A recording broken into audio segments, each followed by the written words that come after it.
I'd like to also provide an update on the actions of my administration and the work that we've done. We're really taking an increased interest, and we're seeing numbers that nobody can even believe in terms of percentage increase. It's telehealth for American patients. The percentage increase is being worked on right now, but it's very, very significant, numbers that you would not even think possible. This has been a priority from the beginning of my administration when we launched an initiative to allow veterans to connect remotely with their VA healthcare team, and it worked out really well. We have a 91% approval rating in the VA in terms of the job we're doing. This is the first, it's the highest ever recorded. Now telehealth is a critical part of our path forward in the VA, and it's becoming a critical path, especially with our senior citizens. You don't have to go to the doctor's office. You don't have to go to hospitals. When the invisible enemy struck our shores, I took immediate action to eliminate regulatory barriers to telehealth, making it easier for patients to consult with doctors from safety and convenience. And really, they have great safety and great convenience right from their homes. Today, I'm taking action to ensure telehealth is here to stay.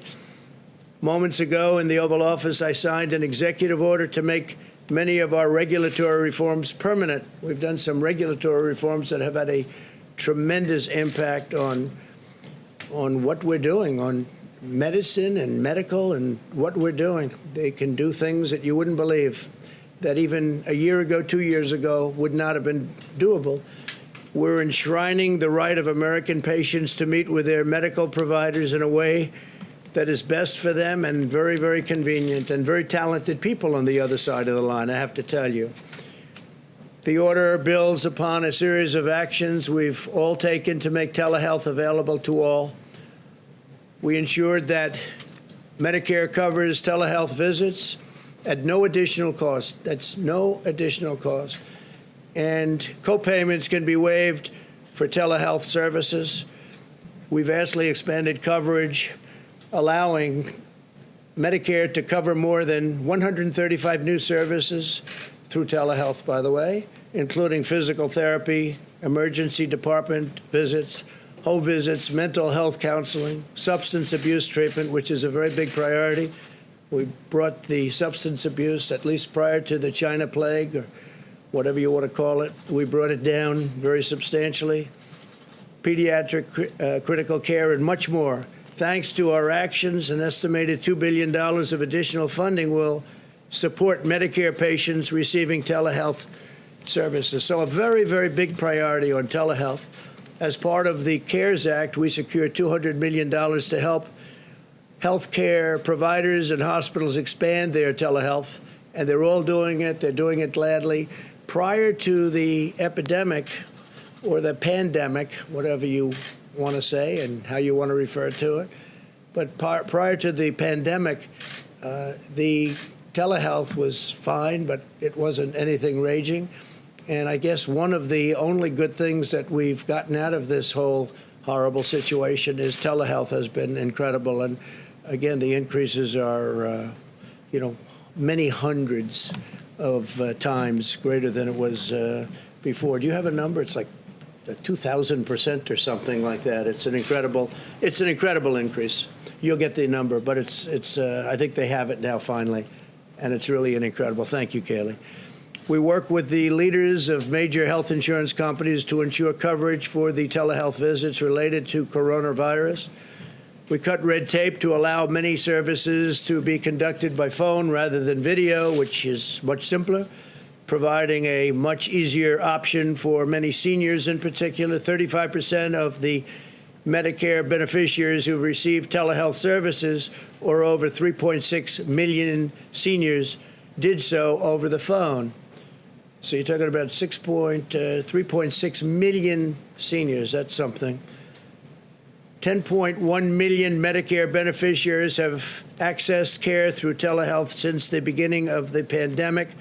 So you're talking there, 10.1 million people.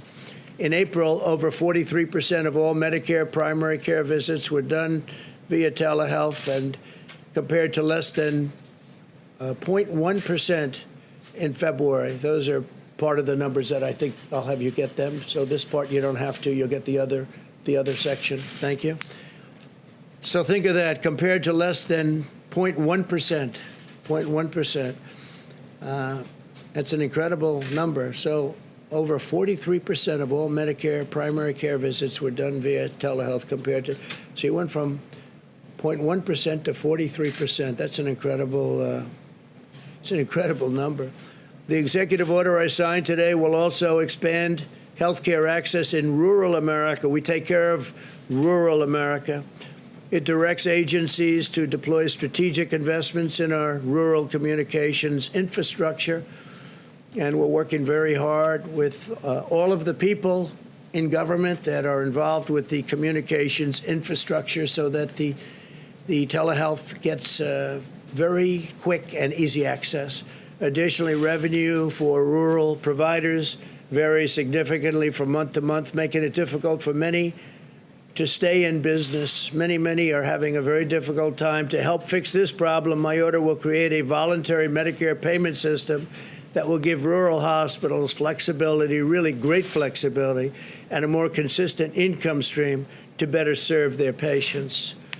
Furthermore, I am directing the Department of Agriculture, Department of Health and Human Services, and the Federal Communications Commission. We were just with the heads of each one in the Oval Office just before I came up to the podium to form a task force that will break down barriers to expanding rural health care.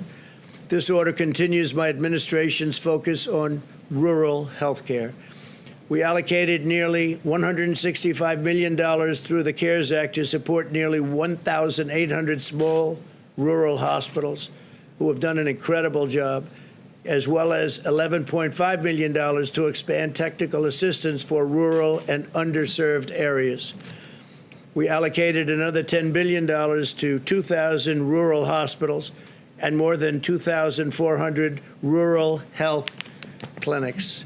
We waived burdensome licensing, certification, and registration requirements, which took tremendous amounts of time. And these are people that had great reputations and great track records for practitioners that serve on the front lines in rural areas, allowing more medical personnel to serve their wonderful patients.